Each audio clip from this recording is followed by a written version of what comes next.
বিশেষ পদ্ধতিতে করা বস্তায় আদা চাষ সম্ভাবনা দেখাচ্ছে রাজশাহীর কৃষকদের। এরই মধ্যে আশানুরূপ ফলও পেতে শুরু করেছেন কৃষকরা। তারা বলছেন, জৈব সারের ব্যবহার আর রোগবালাই কম হওয়ায় এভাবে আদা চাষে স্বল্প ব্যয়ে আয় বেশি হওয়ার সুযোগ রয়েছে। এই পদ্ধতিতে আদা চাষে উদ্বুদ্ধ করার পাশাপাশি গুণগত মান নিশ্চিত করা গেলে বিদেশেও এর রপ্তানি সম্ভব বলছে কৃষি সম্প্রসারণ অধিদপ্তর। মেহেদী হাসানের ছবিতে রাশিদুল হক রুশুর প্রতিবেদন। রাজশাহী মহানগরীর টিএনটি কলোনির বাসিন্দা জলি খাতুন ভালোবাসেন বাগান করতে। সেই আগ্রহ থেকেই কৃষি বিভাগের পরামর্শে শুরু করেন বস্তায় আদা চাষ। কৃষি সম্প্রসারণ অধিদপ্তরের মশলার উন্নত জাত ও প্রযুক্তি সম্প্রসারণ প্রকল্পের আওতায় জলিকে 500টি বস্তায় আদা চাষের জন্য সার ও বীজ সহায়তা দেয়া হয়। এরপর তিনি নিজে আরো 1500 বস্তায় শুরু করেন আদার চাষ। আশা করছি যে আমার ফলন প্রায় 2.5 কেজি হওয়ার সম্ভাবনা আছে। এখনো আমি 2000 বস্তাতে 4000 কেজি আশা করছি।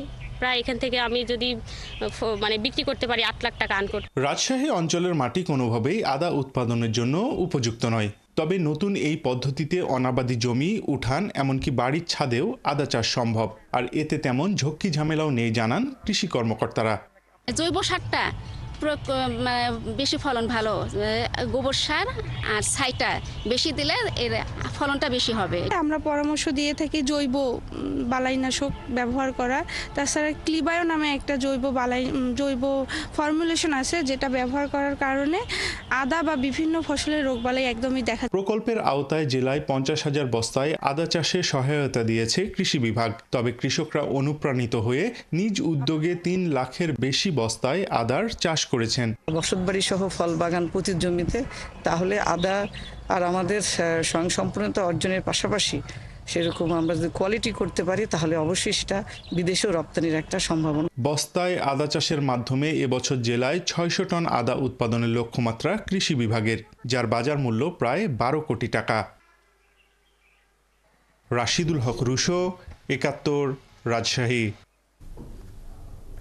বস্তায় আদা চাষের বিষয়ে আরো জানাতে দেশযুগের সঙ্গে যুক্ত হচ্ছেন রাজশাহী কৃষি সম্প্রসারণ অধিদপ্তরের উপপরিচালক উম্মে সালমা।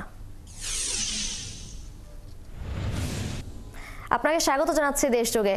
আপনার কাছে জানতে চাইব যে বস্তায় আদা চাষে আগ্রহ বাড়াতে কৃষি সম্প্রসারণ অধিদপ্তর কি ভূমিকা রাখছে, এছাড়া এই আদা চাষের অর্থনৈতিক সাফল্য কতটুকুই বা পাবে কৃষি উদ্যোক্তারা? ধন্যবাদ। আমি প্রথমেই ধন্যবাদ জানাচ্ছি 71 টিভির সম্মানিত দর্শক শ্রোতাদের। আর আসলে রাজশাহী জেলার আমরা জানি যে রাজশাহী জেলার যে মাটি, সেটি আসলে আদা চাষ ভালো হয় না। সেক্ষেত্রে যেহেতু আদা চাষের জন্য কিছুটা ক্ষারীয়, কিছুটা অম্লীয় এবং হালকা বুনেটের মাটির প্রয়োজন হয়।